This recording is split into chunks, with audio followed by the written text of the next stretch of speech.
오늘 우리에게 주신 하나님의 말씀은 열왕기하 9장 1절에서 13절입니다. 하나님의 말씀을 봉독합니다. 선지자 엘리사가 선지자의 제자 중 하나를 불러 이르되 너는 허리를 동이고 이 기름병을 손에 가지고 길르앗 라못으로 가라. 거기에 이르거든 님시의 손자 여호사밧의 아들 예후를 찾아 들어가서 그의 형제 중에서 일어나게 하고 그를 데리고 골방으로 들어가 기름병을 가지고 그의 머리에 부으며 이르기를 여호와의 말씀이 내가 내게 기름을 부어 이스라엘 왕으로 삼노라 하셨느니라 하고 곧 문을 열고 도망하되 지체하지 말지니라 하니 그 청년 곧 그 선지자의 청년이 길르앗 라못으로 가니라. 그가 이르러 보니 군대 장관들이 앉아 있는지라. 소년이 이르되 장관이여 내가 당신에게 할 말이 있나이다. 예후가 이르되 우리 모든 사람 중에 누구에게 하려느냐 하니 이르되 장관이여 당신에게니이다 하는지라. 예후가 일어나 집으로 들어가니 청년이 그의 머리에 기름을 부으며 그에게 이르되 이스라엘 하나님 여호와의 말씀이 내가 내게 기름을 부어 여호와의 백성 곧 이스라엘의 왕으로 삼노니 너는 내 주 아합의 집을 치라. 내가 나의 종 곧 선지자들의 피와 여호와의 종들의 피를 이세벨에게 갚아주리라. 아합의 온 집이 멸망하리니 이스라엘 중에 매인자나 노인자나 아합에게 속한 모든 남자는 내가 다 멸절하되 아합의 집을 느밧의 아들 여로보암의 집과 같게 하며 또 아히야의 아들 바하사의 집과 같게 할지라. 이스라엘 지방에서 개들이 이세벨을 먹으리니 그를 장사할 사람이 없으리라 하셨느니라 하고 곧 문을 열고 도망하니라. 예후가 나와서 그의 주인의 신복들에게 이르니 한 사람이 그에게 묻되 평안하냐? 그 미친 자가 무슨 까닭으로 그대에게 왔더냐 대답하되 그대들이 그 사람과 그가 말한 것을 알리라 하더라. 무리가 이르되 당치 아니한 말이라. 청하건대 그대는 우리에게 이르라 하니 대답하되 그가 이리이리 내게 말하여 이르기를 여호와의 말씀이 내가 내게 기름을 부어 이스라엘 왕으로 삼는다 하셨다 하더라 하는지라. 무리가 각각 자기의 옷을 급히 가져다가 섬돌 위 곧 예후의 밑에 깔고 나팔을 불며 이르되 예후는 왕이라 하니라. 아멘. 오늘 말씀의 제목은 조연의 활약입니다. 오늘 본문에는 하나님께 사용된 사람들의 이야기가 나옵니다. 그런데 주연이 아닌 조연입니다. 먼저 선지자 엘리사의 제자 중 한 사람입니다. 엘리사는 제자 중 한 사람을 부릅니다. 그리고 중요한 임무를 맡깁니다. 1절 말씀을 봅니다. 선지자 엘리사가 선지자의 제자 중 하나를 불러 이르되 너는 허리를 동이고 이 기름병을 손에 가지고 길르앗 라못으로 가라. 여기서 기름병은 왕을 세울 때 왕의 머리에 부을 기름을 담을 용도로 사용되는 것입니다.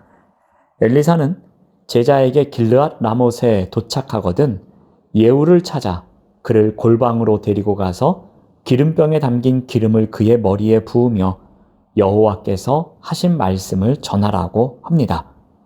이 일은 하나님을 거역하고 여로보암의 길로 행하며 우상을 섬기던 아합 가문을 심판하기 위한 하나님의 일이었습니다.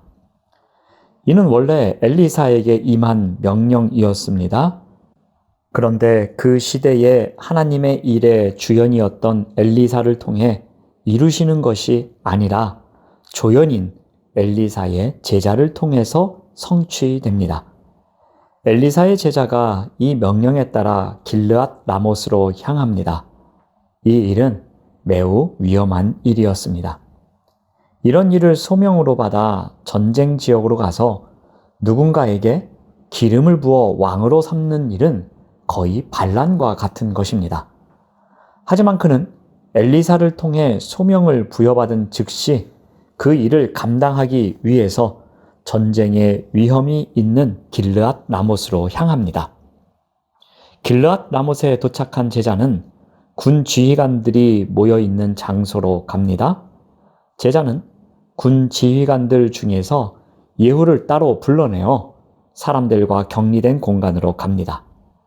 이는 이 일이 민감한 일이었기에 비밀리에 진행하기 위함이었습니다. 엘리사의 제자는 예후의 머리에 기름을 부으며 그를 이스라엘의 왕으로 삼겠다는 하나님의 말씀을 전합니다. 7절 말씀을 봅니다. 너는 내 주 아합의 집을 치라. 내가 나의 종 곧 선지자들의 피와 여호와의 종들의 피를 이세벨에게 갚아 주리라. 하나님은 예후에게 아합의 집을 치라고 하십니다. 그 이유는 하나님의 종, 곧 선지자들이 흘린 피를 갚아주기 위함이었습니다. 더욱이 하나님은 아합의 집안은 멸망할 것이고 그에게 속한 모든 남자는 멸절될 것이며 개들이 이세벨을 먹을 것이라고 말씀하십니다. 왕으로 세워지기 위해 기름 부음을 받은 예후는 이제 하나님의 뜻을 잘 헤아려 순종하는 일이 남았습니다. 아합 가문을 멸절하고 그들이 행했던 것과 달리 하나님의 말씀을 따라 행하며 하나님과 백성을 연결하는 사명을 감당해야 했습니다. 이것이 하나님께서 예후를 왕으로 세우시려는 이유였습니다. 이 일에 엘리사의 제자가 쓰임을 받습니다. 이름도 기록되지 않은 한 제자가 전달자 역할을 감당합니다. 멋진 조연의 역할이었습니다. 다음으로 등장하는 조연은 예후의 주변 사람들입니다. 예후가 군 지휘관들이 모여있는 곳으로 돌아오자 그들 중 한 사람이 엘리사의 제자가 무슨 일 때문에 온 것인지 묻습니다. 아마도 그곳에 있던 군 지휘관들은 엘리사의 제자가 무슨 일로 온 것인지 무척이나 궁금했을 것입니다. 11절 말씀을 새번역 성경으로 읽어드리겠습니다. 예후가 왕의 신하들이 있는 데로 나오자 한 사람이 그에게 물었다. 좋은 소식이었소? 그 미친 녀석이 장군께는 무슨 일로 왔었소?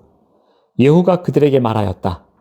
장군들께서도 그 사람이 누구고 그가 쓸데없이 떠들고 간 말이 무엇인지 짐작하고 있을 것이라 믿소. 이렇게 말합니다. 이어서 예후는 엘리사의 제자를 통해 들은 이야기를 해줍니다. 하나님께서 자신을 이스라엘의 왕으로 삼을 것이라고 하신 것을 군 지휘관들에게 말합니다. 사실 이것은 매우 위험한 발언입니다. 군 지휘관들 중 누구 한 사람이라도 이 사실을 요람 왕에게 보고한다면 예후는 반역자로 되는 상황입니다. 그럼에도 이 민감한 내용을 공개한 것은 자신이 군 지휘관들의 마음을 이미 얻고 있다는 확신이 들었기 때문입니다. 또한 엘리사가 보낸 제자의 말도 진실이라고 판단했기 때문입니다.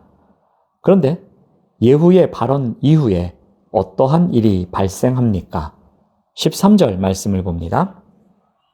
무리가 각각 자기의 옷을 급히 가져다가 섬돌 위 곧 예후의 밑에 깔고 나팔을 불며 이르되 예후는 왕이라 하니라. 예후의 말을 들은 군 지휘관들은 하나같이 모두 자신의 옷을 돌계단 위에 깔고 나팔을 불며 예후가 왕으로 세워졌음을 알립니다. 이스라엘 사회에서 옷은 인격을 상징했습니다. 자신의 옷을 돌계단 위에 깔아 예후의 왕자를 만들었다는 것은 자신의 인격과 권위를 내려놓고 예후를 왕으로 섬기겠다는 의미입니다. 이 또한 매우 위험한 일입니다. 현재 왕은 따로 있습니다. 그런데 전쟁터에서 장수들이 모여서 한 사람을 왕으로 세우고 있습니다. 자신들의 옷을 벗어 왕자를 만들고 예후를 왕으로 인정하고 있습니다. 그리고 나팔을 불며 예후는 왕이라 이렇게 선포하고 있습니다. 이러한 행동 또한 반역에 해당되는 일입니다. 만약에 예후의 주변 사람들이 다른 행동을 했다면 어떤 일이 일어났겠습니까? 이들의 협력이 없었으면 어떠한 결과가 찾아왔겠습니까? 아마도 예후를 통해 이루시려는 하나님의 일에 착오가 생겼을 것입니다. 하지만 예후의 주변에는 하나님의 일을 위한 멋진 조연들이 있었습니다. 그들은 예후의 말을 믿었습니다. 예후에게 전달한 엘리사와 그의 제자의 말을 신뢰했습니다. 더 나아가 이 일을 계획하시고 이끌어오신 하나님에 대한 믿음이 있었습니다. 하나님께 쓰임받는 조연의 활약이 있었기에 하나님의 일이 성취되어 갑니다. 이 모든 일은 하나님에 의해서 진행되었습니다. 엘리사에게 메시지가 전달되는 일, 또한 그의 제자가 군 지휘관들이 모두 모여 있는 시점에 도착하여 예후에게 하나님의 말씀을 전하는 일, 또한 자연스러운 방법으로 이와 같은 일을 군 지휘관들에게 알려서 예후가 왕이 되도록 하는 일, 이 모든 일은 하나님에 의해서 하나씩 진행되어 갑니다. 이 상황들 중에 어느 것 하나라도 어그러졌다면 어떠한 일이 생겼겠습니까?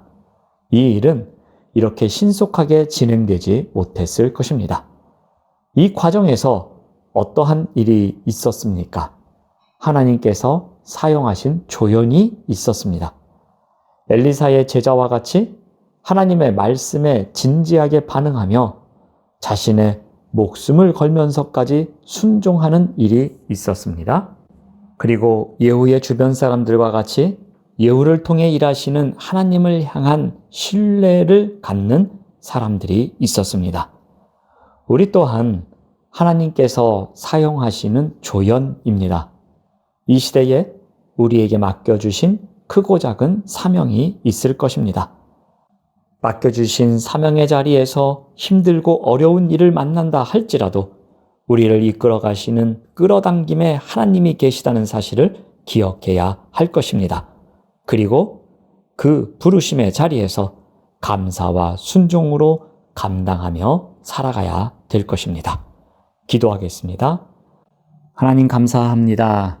엘리사의 제자와 같이 그리고 예후의 주변 사람들과 같이 하나님께서 하나님의 일을 이루시는 자리에 우리를 불러주셨사오니 그 역할이 어떠한 것일지라도 아무리 어렵고 힘든 일이 있을지라도 하나님께서 계심을 기억하며 그 부르심의 자리에서 신실하게 순종하며 살아가도록 인도하여 주시옵소서. 예수님의 이름으로 기도드립니다.